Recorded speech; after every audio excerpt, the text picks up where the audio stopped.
это назвать наукой о здоровом питании? Нет. Как лучше?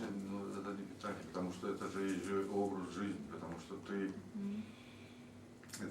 это и тело, и речь, и ум. Вы обратите внимание, что мы состоим из тела, речи и ума.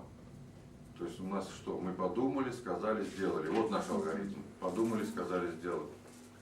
Правильно же?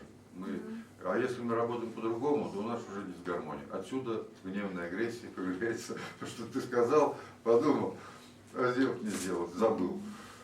А тебе кто-то там спрашивает, а ты вот там сделал? Да нет, вот забыл.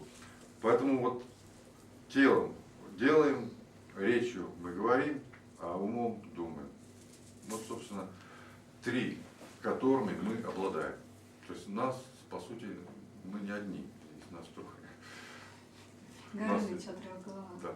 Поэтому мы говорим о триединстве. Триединстве трех драгоценностей: тела, речи, ума.